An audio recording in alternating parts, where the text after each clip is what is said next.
berdampak di tengah-tengah lingkungan, keluarga, bahkan kampus merupakan suatu tanggung jawab bagi mahasiswa Kristen. Mari saksikan video motivasi berikut ini. Aku Dandi Manurung, salah satu mahasiswa FBS. Kata orang, masa muda merupakan masa seharusnya aktif dan juga produktif. Ya, setidaknya ada puluhan, bahkan ratusan quotes yang senada dengan pernyataan tersebut. Tapi apa iya kalau masa muda sebegitu pentingnya? Awalnya aku tak begitu peduli, yang penting aku menjalani hidup. Tapi apa iya juga, masa muda sama seperti masa-masa lainnya? Untuk itu, aku memberanikan diri untuk mengajar secara privat dan melihat sejauh mana sih kata muda masih berlaku untuk produktif. Jujur saja, kata lelah dan sulit itu pasti ada. Harus buat modul, kuasai materi, atur waktu, belum lagi tugas kuliah. Tapi itulah keuntungannya, kita selangkah lebih cekatan dalam manajemen diri dan juga memahami materi.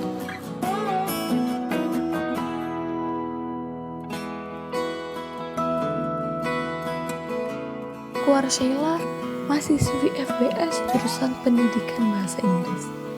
Masa muda yang hanya sekali, aku manfaatkan dengan mencoba berbagai kesempatan. Aku bergabung di komunitas yang mengajarkanku banyak hal, dari bagaimana berkomunikasi, berpikir kritis, bersikap kreatif, dan bahkan belajar mengenal dan mengasihi satu sama lain.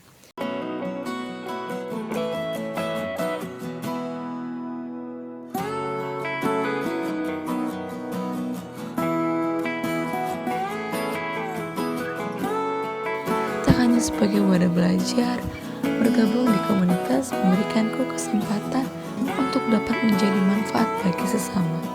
Salah satunya dengan menciptakan ruang belajar yang bisa diakses siapa saja dengan gratis. Memang tidak mudah, tetapi dengan kerja sama dan diisi dengan orang-orang yang bervisi sama, hal ini pun mungkin terjadi.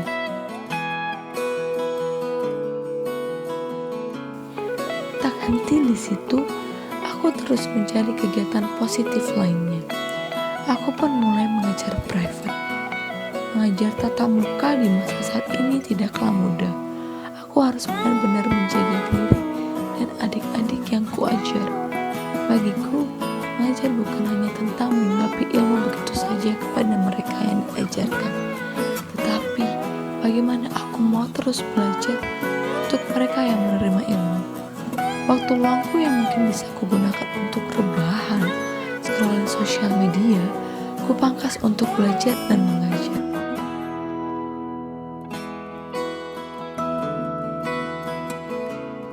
Tuhan pun melalui perumpamaan semut dalam Amsal 6 ayat 6 ingin kita tidak bermalas-malasan dan berlaku bijak. Dan aku percaya bahwa Tuhan akan memampukan kita untuk terus produktif. Tak hanya sampai di situ, di masa pandemi yang sulit untuk bertatap muka, membuat aku dan dua temanku mendirikan sebuah wadah di mana kami dapat mengajar orang-orang secara virtual. Lagi dan lagi, hanya karena kebaikan Tuhan, dari situlah aku dapat menjalin relasi dan juga menambah pengalaman yang positif dari berbagai banyak teman yang berasal dari berbagai kampus, berbagai usia, dan juga berbagai karakteristik. Sama seperti Tuhan inginkan dalam 1 Korintus 15 ayat 33, kita harus menjalin pergaulan yang positif sehingga membangun kebiasaan yang baik. Ya, meskipun belum seberapa, aku yakin melalui pengajaran yang kulakukan saat ini, aku dilatih untuk terus produktif selama masih muda. Ini kisahku. Bagaimana denganmu?